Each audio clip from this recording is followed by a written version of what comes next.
அப்ப கைஸ் இப்ப நம்ம எங்க இருக்கோம்னு பாத்தீங்கன்னா அடுக்கள தோட்டத்துல இருக்கோம். அடுக்கள தோட்டம்னா கிச்சன் சைடு இருக்க தோட்டம். இந்த தோட்டத்துல பாத்தீங்கன்னா கோவைக்காய் பந்தல் இருக்கு. கோவைக்காய் பந்தல் ஏன்டா இப்படி இருக்குன்னு பாத்தீங்கன்னா 2 நாள் நல்ல மழை கைஸ், அதனால ஃபுல்லா இலையுமே உதிர்ந்துருச்சு. இனி வந்து வெயில் அடிக்கும் போது நல்ல இலை வரும். இதுல வந்து ஒரு கோவைக்காய் விளைஞ்சிருக்கு. அந்த கோவைக்காய் புடுங்கி நம்ம சாப்பிட்டு பார்ப்போம். இதையும் பாருங்க, நல்ல சுத்தமான கோவைக்காய். நல்லா சாப்பிடும் போதும் பாத்தீங்கன்னா அவ்வளவு டேஸ்டா இருக்கு, அவ்வளவு ஃப்ரெஷ்ஷாவும் இருக்கு. அடுத்ததான் நம்ம தோட்டத்துல இருக்கிற காய்கறி பாத்தீங்கன்னா தக்காளி. இந்த தக்காளி தைன்னு பாத்தீங்கன்னா எதுவுமே நம்ம விலைக்கு வாங்கல. நம்ம வந்து அழுகின தக்காளி கீழே போடும்போது அது தையா வளர்ந்து வரும் பாத்தீங்கன்னா, அதை எடுத்து நட்டு வச்சோம் கைஸ். நல்ல ஹைட்டாவே வருது. மேக்ஸிமம் இந்த ஹைட் வரும் பாருங்க. அந்த தக்காளி செடியில தக்காளி பூ இருக்கு. இந்த தக்காளி வந்து ஃப்ரெஷ்ஷா நம்ம வந்து வீட்டுக்கு எடுத்துக்கலாம் 2 வாரத்துல. இன்னைக்குள்ள மெயின் கேரக்டர் காப்பி செடி தான் கைஸ். காப்பி செடியை பாருங்க எப்படி இருக்குன்னு. இதே இடுக்கில உள்ள காப்பி செடி. அடுக்குள்ள தோட்டத்தை பார்க்கலாமேன்ட்டு இறங்கும் போது கைஸ் காப்பி செடியில வந்து காப்பி கொட்டை நல்லாவே பழுத்திருக்கு. நம்ம காப்பி செடியை பிடிச்சிட்டோம், நம்ம கிடைச்சிச்சு அதிர்ஷ்டம். ஏன்னா நம்ம தோட்டத்துல பாத்தீங்கன்னா 2-3 காப்பி செடி தான் இருக்கு. அந்த காப்பி செடியில இருக்கிற காப்பியை வந்து நம்ம வந்து காய போட்டு வித்துட்டோம்னா அதை வந்து நம்ம பாக்கெட் பண்ணி எடுத்துக்கிட்டு அம்மா சொல்லிட்டாங்க. விடுவோமா நம்ம? அதனால தான் கைஸ் நானா வந்துட்டு காப்பி எப்படி புடுங்கலாம்னு உங்களுக்கு காட்ட போறேன். பாருங்க எப்படி அந்த காப்பி செடியில வந்து காப்பி கொட்டை எப்படி பழுத்திருக்குன்னு. இந்த காப்பி கொட்டையை வந்து லைட்டா புடிங்க எடுத்தாலே போதும், நமக்கு வந்து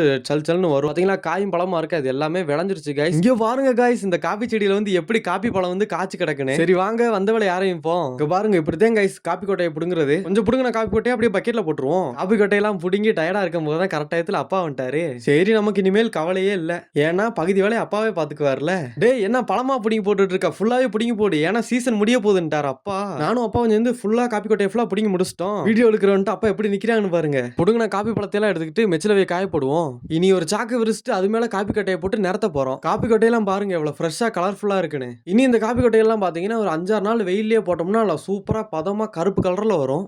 கைஸ் காப்பி செடிகள்லயே பல ரகங்கள் இருக்கு. அதுல ஒண்ணுதான் கைஸ் அரபி காப்பி. அந்த அரபி காப்பி தான் கைஸ் நம்ம இப்ப கையில வச்சிருக்கிறது. நம்ம எடுத்த பழத்துல பாத்தீங்கன்னா 2 விதை இருக்கு கைஸ், மேக்ஸிமம் 3 விதை இருக்கும். இதை வந்து நம்ம வந்து விற்கவும் செஞ்சுக்கலாம், மில்லுல கொடுத்து அரைச்சு வாங்கவும் செஞ்சுக்கலாம். இந்த காப்பி பழத்தை எல்லாம் காய போட்டு மில்லுல கொடுத்து அரைச்சு பொடி பண்ணி வாங்கி காப்பி போட்டோம்னா அவ்வளவு டேஸ்டா இருக்கும்.